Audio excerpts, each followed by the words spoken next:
And welcome back to the finale of Castlevania Rondo of Blood.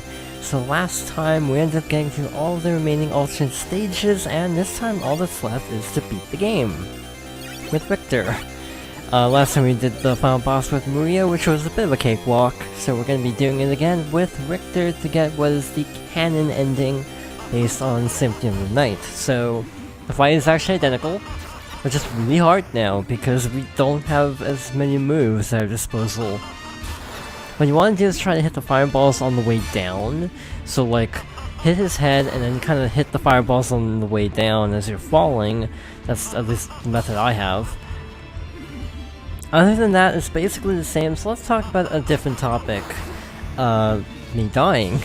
But for real, PSP version, Castlevania Dracula X Chronicles, it's largely the same game with some key differences. Those key differences include the fact that... Oh wow, I died already.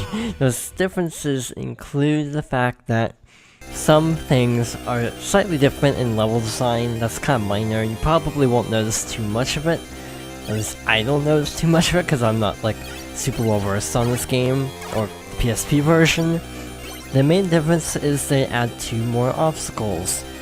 They add red skeleton walls and crystal walls that can be broken with items obtained from Iris and Terra, the 2 girls from the alternate stages that we can rescue, so they have more use.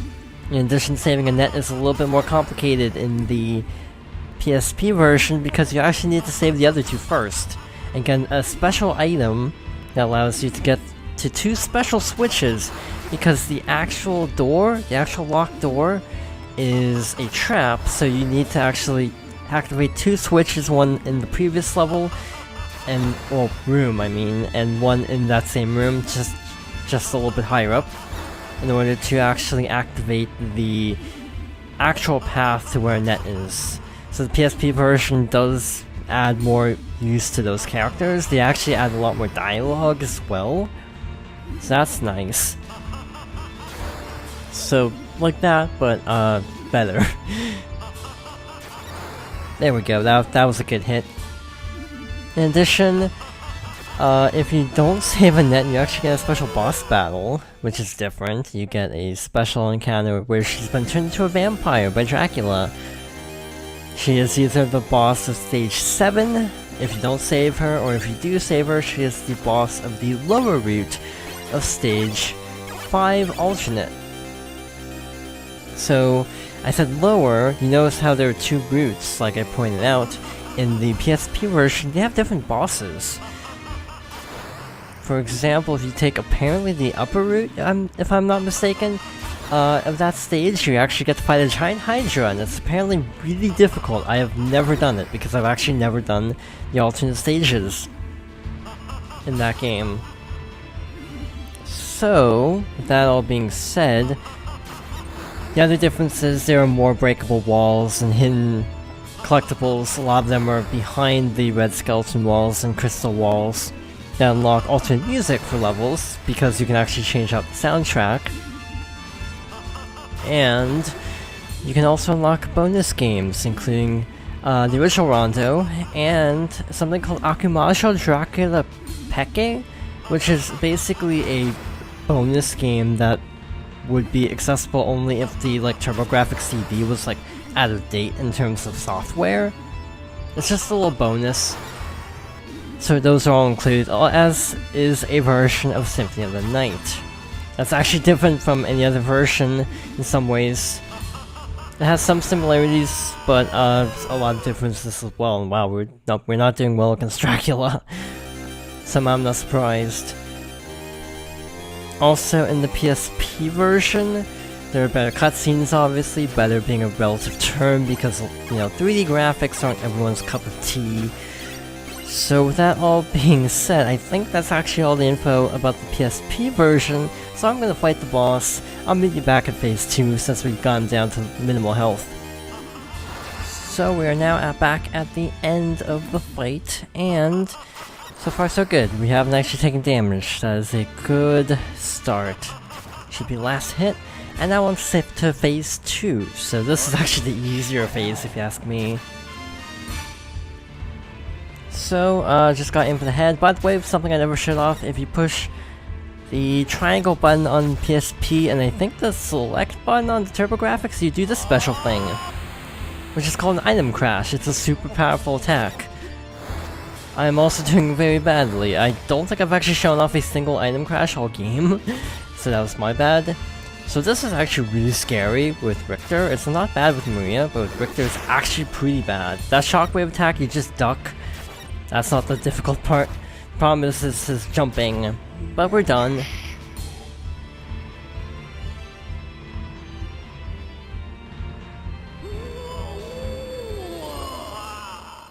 And with that, we have unlocked the true ending of the game.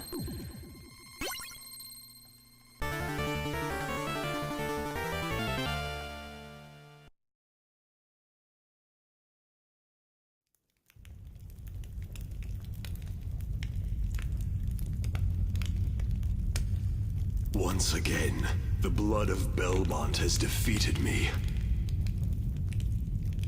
Perhaps this, too, is part of my fate. Death to you! The world is not yours to exist in! It is not by my own power that I am resurrected. It is the greed of humanity which calls me back. And thus, by might, I rule. Might becomes the one and only justice in this world. Of all the self-serving claptrap! The same basic fate drives all people to seek, to come together, to move forward. That surely can't be an evil thing. And yet, here I am. Do you not have any desires? Well... It is by your desires that you humans prosper, and it is your faith which has ruled you. Considering that, can you really call me evil? But people cannot be ruled by power alone. The sacred, the honorable, the loved, those things can rule humanity. Something evil will eventually fall to ruin! I see. Perhaps you're right. We shall meet again, Blood of Belmont.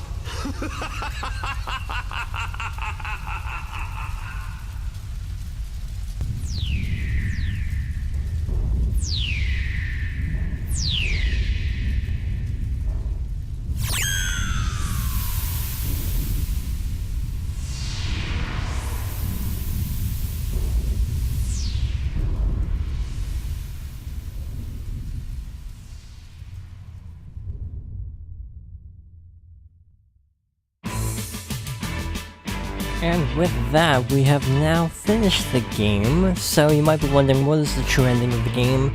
The true ending basically shows more of the characters at the end. So you wouldn't see their faces pop up if you didn't rescue them, if I'm not mistaken. So yeah, we got the true ending, technically. Now this game is unique because in Richter's ending, the castle doesn't crumble, which is actually unusual. Normally the castle crumbles, even crumbled in Maria's ending. But that is Castlevania Rondo of Blood. If you want to start getting into the series, partly because Smash Bros. And he's in Smash Bros., this would be a very good game to start with. You can get the Dracula X Chronicles pretty cheap, and you can also unlock this version as well, so that's an option. Yeah, so I highly recommend it. It's not as difficult as the old games, it's probably the easiest. I've heard people say Super Castlevania is a tad easier, just because of better control. So, also a good starting point because I'm in Belmont. Yeah, we just got right off into the sunset. And with that, we have finished the game. This has been a fun game to return to because I haven't played this game since playing on the PSP a ridiculously long time ago. But I felt inspired because Smash Bros. I was gonna do it anyway, but Smash Bros. Gave me an excuse to play it a couple months early. So we have two different options right now. We can either go forward in the timeline, or go backwards and deal with some of the old games. So the next Castlevania we play, I don't know what it's gonna be. It could be Castlevania 2 or 3 or 4. Or it could be Symphony of the Night, the beloved fan favorite. In any case, next time we'll be starting a new project. I can't think of any good hints for it, sadly, so you'll find out tomorrow. But thank you for watching, and I hope you join me next time for that.